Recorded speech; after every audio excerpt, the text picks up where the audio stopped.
Estás viendo Hoy en el Mundo en Revolución, el canal donde revelamos los conflictos y verdades que los grandes medios prefieren callar.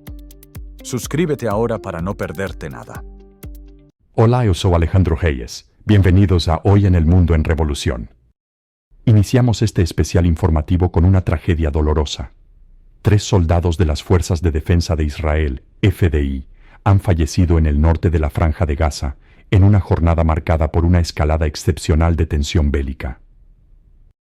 Desde octubre, el conflicto entre Israel y Hamás ha alcanzado niveles sin precedentes, con operaciones terrestres cada vez más intensas. La Franja de Gaza está dividida en regiones norte, centro y sur, cada una con su propia dinámica de combate. La zona norte, en particular, ha sido testigo de enfrentamientos urbanos diarios, donde tácticas asimétricas y emboscadas se han vuelto comunes. Estas muertes afectan profundamente a la sociedad israelí. Los familiares, los reservistas y los grupos comunitarios enfrentan nuevamente el temor por la seguridad y la legitimidad de continuar la ofensiva. En paralelo, resurge un debate nacional sobre si las operaciones militares están alcanzando los objetivos estratégicos o si, por el contrario, solo perpetúan un ciclo letal. El comunicado oficial de las FDI detalló que los 3 soldados pertenecían al 401 Batallón Blindado y que fallecieron tras una explosión en un tanque al operar en la zona norte de Gaza, específicamente en Jabalia. Un oficial más resultó gravemente herido y permanece en condición crítica.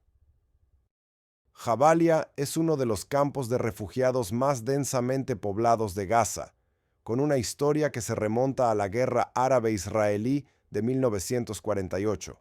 Ha sido escenario recurrente de operaciones militares debido a la presencia de túneles subterráneos y defensas urbanas. Investigadores militares consideran 2 hipótesis principales: que un proyectil defectuoso detonó dentro del tanque o que un artefacto explosivo improvisado, como un RPG, alcanzó el vehículo.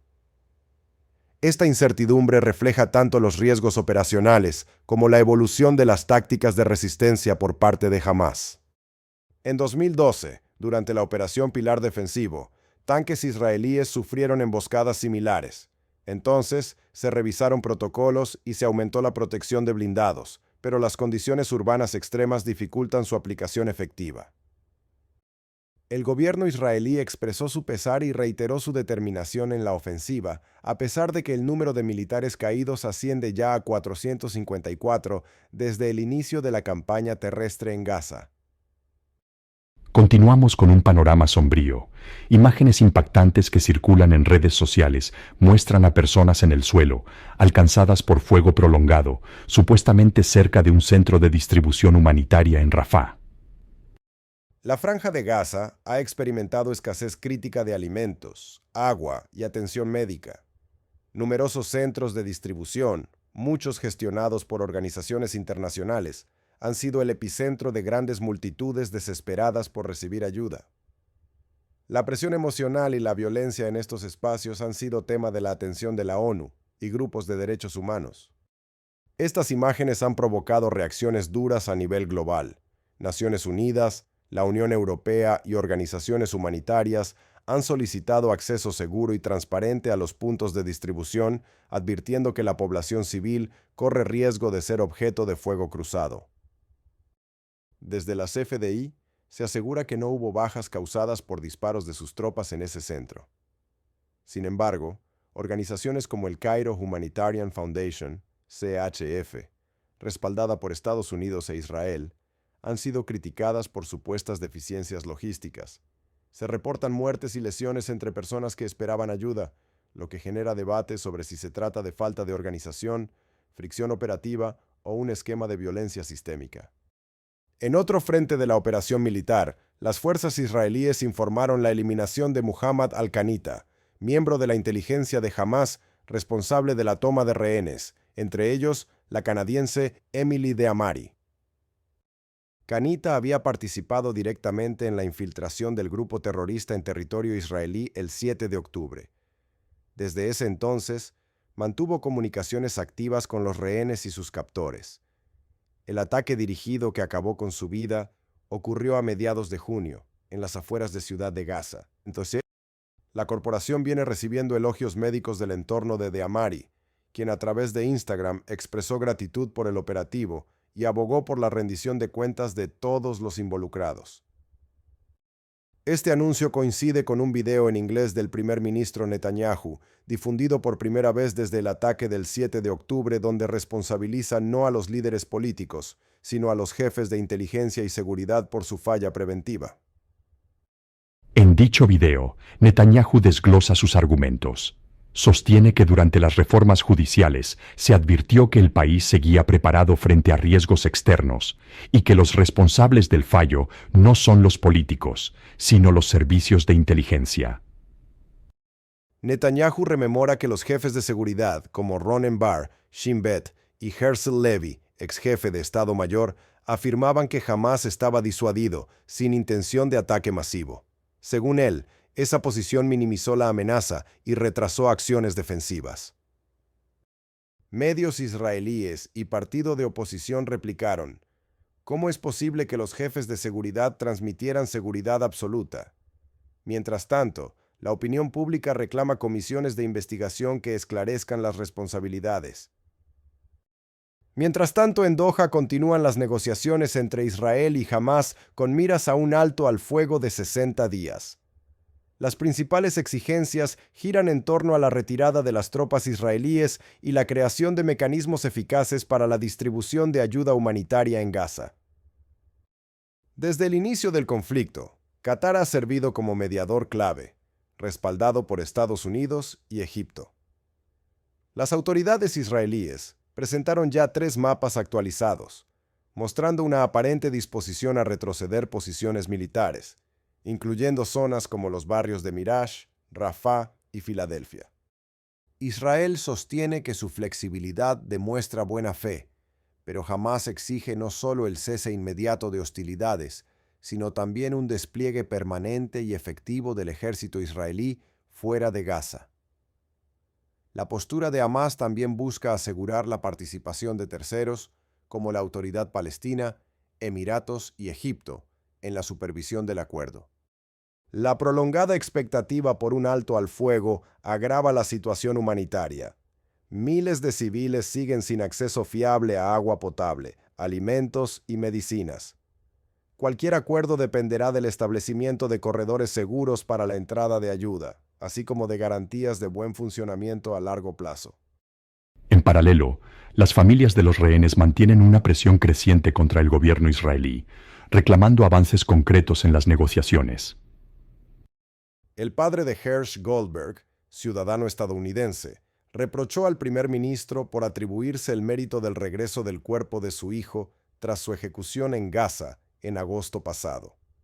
Afirmó que decisiones militares imprudentes, especialmente las operaciones en Rafah, habrían costado la vida de rehenes que todavía podrían estar vivos.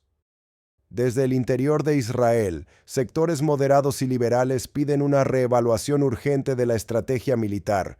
Algunos analistas sostienen que la prolongación de la ofensiva podría costar no solo más vidas, sino también la legitimidad política de la coalición actual y del propio Netanyahu. El gobierno ha señalado que los cuerpos de rehenes devueltos representan un proceso complejo, que depende de múltiples factores.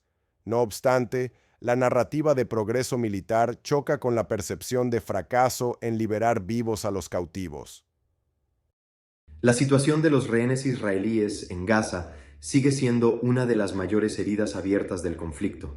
Se estima que alrededor de 50 personas aún permanecen en cautiverio, y solo una fracción de ellas podría estar con vida. Esta realidad plantea preguntas duras.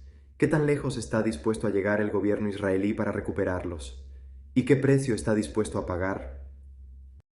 En lugar de un rescate inmediato, lo que parece haber es un estancamiento político y militar. Israel exige la rendición total de Hamás, algo que no parece viable en el corto plazo. Mientras tanto, Hamás no cede en sus 3 condiciones principales: el cese total de hostilidades, la retirada completa de las fuerzas israelíes y un plan internacional para la reconstrucción de Gaza. Pensar que Hamás aceptará desaparecer como organización a cambio de un acuerdo es ingenuo. En cualquier conflicto, ninguna fuerza acepta su propia disolución como condición previa para negociar. Exigir eso puede ser moralmente justo, pero políticamente inalcanzable. Cada día que pasa sin una solución significa más sufrimiento para los rehenes y sus familias. Además, el prolongado conflicto está dejando a Israel aislado diplomáticamente. Su imagen internacional se erosiona y muchos ciudadanos israelíes en el extranjero ya no se sienten seguros representando a su país.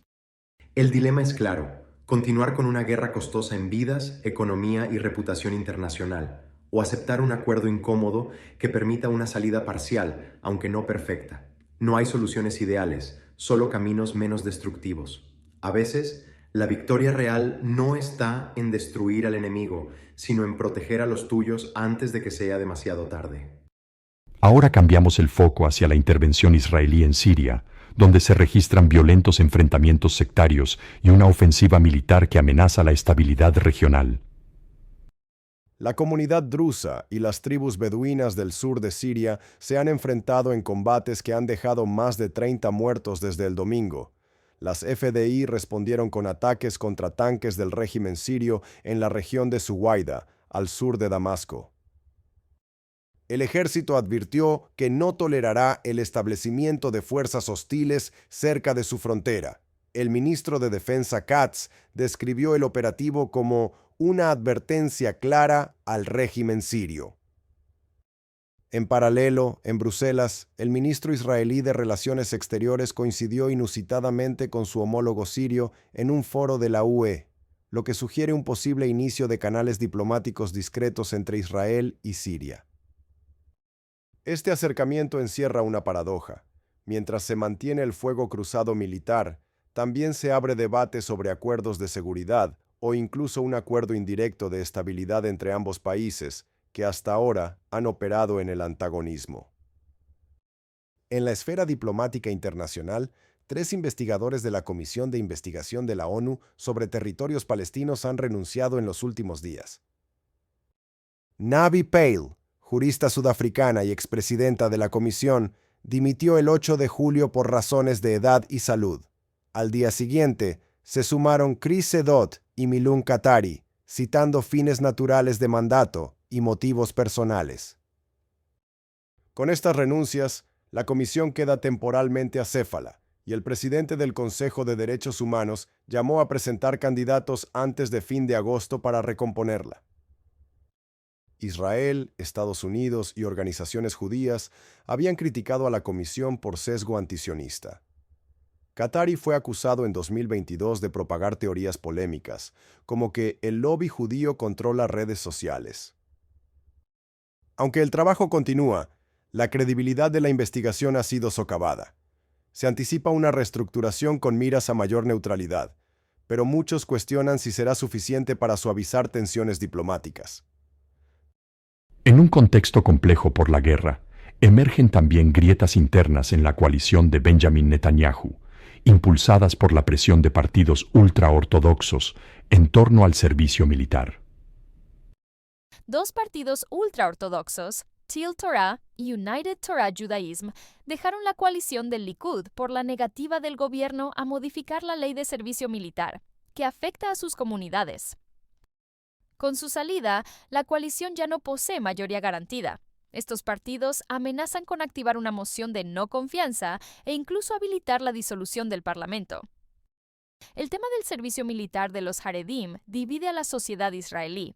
Mientras algunos defienden una exención por motivos religiosos, otros exigen igualdad de derechos y deberes, especialmente en época de guerra.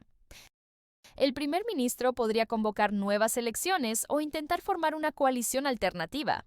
En medio, la incertidumbre política va minando la capacidad de respuesta ante el conflicto en curso. Y así, llegamos al final de esta edición especial de Hoy en el Mundo en Revolución.